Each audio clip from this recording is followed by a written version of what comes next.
اور بادشاہ نے کہا کہ میں نے خواب دیکھا ہے، دیکھتا کیا ہوں کہ 7 موٹی گائیں ہیں جن کو 7 دبلی گائیں کھا رہی ہیں، اور 7 خوشے سبز ہیں اور 7 خشک۔ اے درباریو، اگر تم خوابوں کی تعبیر دے سکتے ہو تو مجھے میرے خواب کی تعبیر بتاؤ۔ انہوں نے کہا، یہ خواب تو پریشان خیالی سے ہیں اور ہمیں ایسے خوابوں کی تعبیر نہیں آتی۔ اور وہ شخص جو دونوں قیدیوں میں سے رہائی پا گیا تھا اور جسے مدت کے بعد وہ بات یاد آ گئی، بول اٹھا کہ میں آپ کو اس کی تعبیر لا بتاتا ہوں، مجھے قید خانے جانے کی اجازت دیجیے۔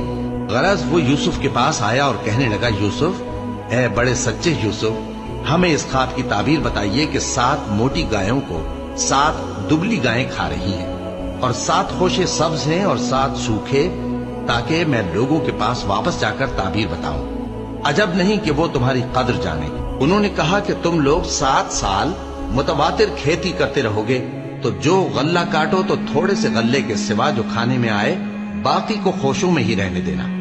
پھر اس کے بعد خشک سالی کے 7 سخت سال آئیں گے کہ جو غلہ تم نے جمع کر رکھا ہوگا وہ سب کو کھا جائیں گے، صرف وہی تھوڑا سا رہ جائے گا جو تم احتیاط سے رکھ چھوڑو گے۔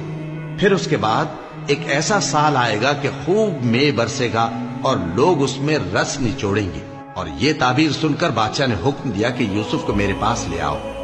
سو جب قاصد ان کے پاس گیا تو انہوں نے کہا کہ اپنے آقا کے پاس واپس جاؤ اور اس سے پوچھو کہ ان عورتوں کا کیا حال ہے جنہوں نے اپنے ہاتھ کاٹ لیے تھے، بے شک میرا پروردگار ان کے فریب سے خوب واقف ہے۔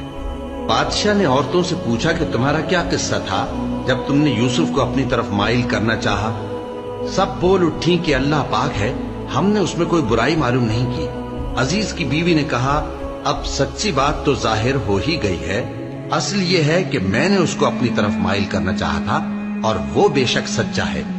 یوسف نے کہا کہ میں نے یہ بات اس لیے پوچھی ہے کہ عزیز کو یقین ہو جائے کہ میں نے اس کی پیٹھ پیچھے اس کی امانت میں خیانت نہیں کی، اور اللہ خیانت کرنے والوں کی چال کو چلنے نہیں دیتا۔ اور میں اپنے آپ کو پاک صاف نہیں کہتا، کیونکہ نفس امارہ انسان کو برائی ہی سکھاتا رہتا ہے، مگر یہ کہ میرا پروردگار رحم فرمائے۔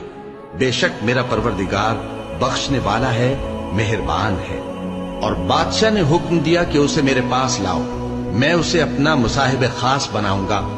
پھر جب ان سے گفتگو کی تو کہا کہ آج سے تم ہمارے ہاں صاحب منزلت ہو اور صاحب اعتبار ہو۔ یوسف نے کہا، مجھے زرعی پیداوار پر مقرر کر دیجئے، کیونکہ میں حفاظت بھی کر سکتا ہوں اور اس کام سے واقف بھی ہوں۔ اس طرح ہم نے یوسف کو ملک مصر میں جگہ دی اور وہ اس ملک میں جہاں چاہتے تھے رہتے تھے۔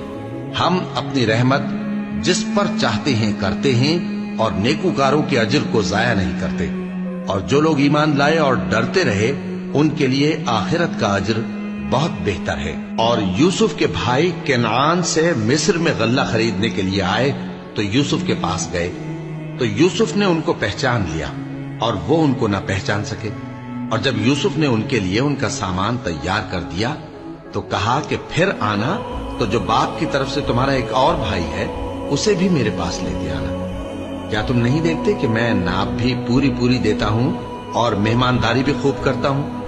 اب اگر تم اسے میرے پاس نہ لاؤ گے تو نہ تمہیں میرے ہاں سے غلہ ملے گا اور نہ تم میرے پاس ہی آ سکو گے۔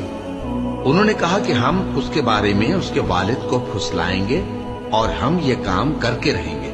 اور یوسف نے اپنے خدام سے کہا کہ ان کا سرمایہ یعنی غلے کی قیمت ان کے سامان میں رکھ دو۔ عجب نہیں کہ جب یہ اپنے اہل و عیال میں جائیں تو اسے پہچان لیں، اور عجب نہیں کہ یہ پھر یہاں آئیں۔